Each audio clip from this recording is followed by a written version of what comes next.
25 mai 1809, l'un des premiers pas pour l'indépendance eut lieu à Sucre.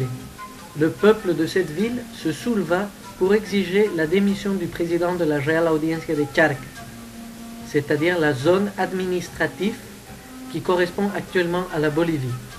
Cependant, ce premier geste de révolte ne fut pas un geste indépendantiste. Ce soulèvement s'inscrivait uniquement dans le cadre de l'appui à l'ancien roi espagnol Fernando VII, qui avait été remplacé par José Bonaparte, frère de Napoléon, à la suite de l'invasion napoléonienne de l'Espagne.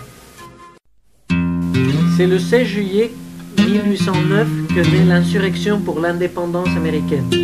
C'est à La Paz que les premières gouttes de sang se versent pour l'indépendance de l'Amérique du Sud.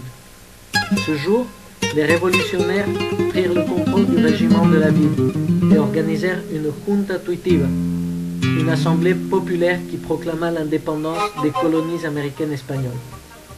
Cette proclamation d'indépendance fut envoyée aux principales villes pour répandre les idéaux révolutionnaires. Cependant, les réponses n'arrivèrent jamais. La Paz, mal défendue, fut prise par les forces royalistes commandées par Goyeneche, et les principaux révolutionnaires furent exécutés.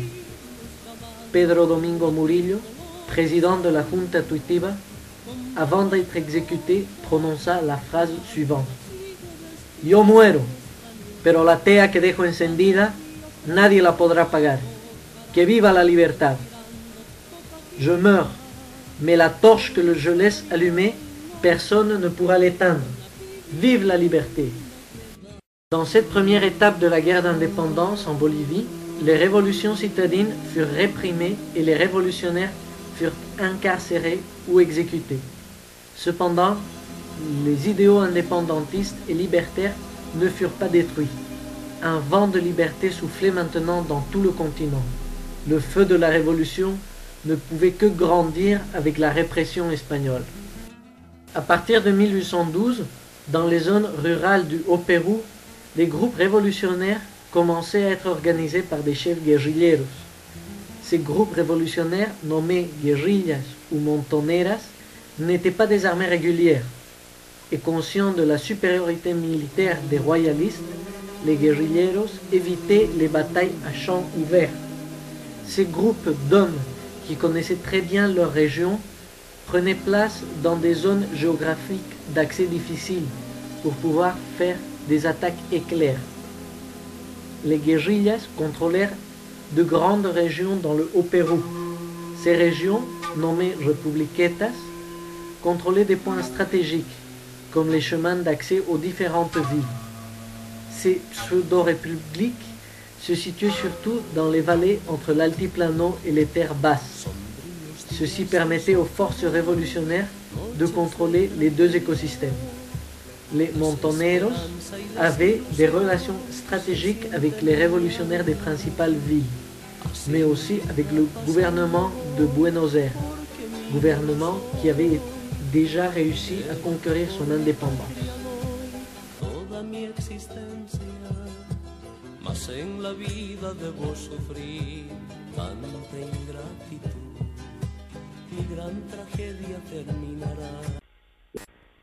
Les principales republiquetas furent les suivantes. La Republiqueta de la de Caja, située au nord du lac Titicaca, était nommée la Légion Sagrada. Elle se composait principalement d'indigènes et elle était dirigée par le prêtre Ildefonso de las Muñecas. Ce prêtre avait déjà participé à l'insurrection de La Paz. Cette guérilla fut vaincue en 1816 et le prêtre Ildefonso de las Muñecas fut exécuté après la défaite. La Republiqueta de Ayopaya y Sicacica était située entre La Paz, Oruro et Cochabamba, dans une région appelée les Yungas, entre les vallées et l'altiplano. Cette guérilla contrôlait la communication entre l'altiplano central et les vallées.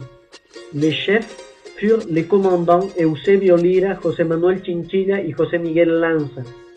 Cette guérilla fut la seule à survivre jusqu'en 1825, date de l'indépendance de la Bolivie. La Republiqueta de Misque y Valle Grande contrôlait la communication entre Cochabamba, Chuquisaca y Santa Cruz.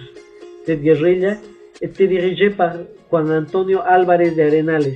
Elle fut vaincue en 1816. La Republiqueta de Santa Cruz était dirigée par Ignacio Warnes et José Manuel Mercado. Cette guérilla fut finalement détruite lors de la bataille de Pari, bataille pendant laquelle Warnes fut tué. La Republiqueta de Cinti, dirigée par Vicente Camargo, fut dissoute en 1816. La Republiqueta de La Laguna, au sud de Sucre, menaçait constamment la capitale de la Real Audiencia de Charcas. Elle était dirigée par Manuel Asensio Padilla et sa femme Juana Azurduy de Padilla. Dans la région de Tarija, le groupe guérillero dirigé par Eustaquio Méndez travailla avec les armées auxiliaires argentines envoyées par le gouvernement de Buenos Aires pour libérer le Haut-Pérou. En effet, pendant cette période, 4 armées auxiliaires furent envoyées par l'Argentine pour essayer de libérer les territoires du Haut-Pérou. Cependant, toutes ces tentatives furent un échec. Les armées auxiliaires furent repoussées par les royalistes. Il est nécessaire de signaler la participation des femmes dans ce processus d'indépendance. Lorsque l'armée révolutionnaire de Cochabamba fut vaincue par l'armée royaliste dirigée par Goyeneche, l'armée royaliste se préparait à prendre la ville, qui n'était pas défendue. Cependant, les femmes de la ville, dirigées par Manuela Gadarillas, une femme aveugle de 60 ans, armées de pierres, de couteaux et de bâtons, étaient là pour faire face à l'armée royaliste. Même si le combat était inégal, les femmes défendirent la ville vaillamment, héroïquement. Même si la lutte des révolutionnaires était née en Bolivie, même si la lutte ne cessa jamais dans les terres du Haut-Pérou, il faudra attendre l'arrivée de l'armée libératrice de Bolivar et de Sucre pour que l'indépendance puisse se consolider.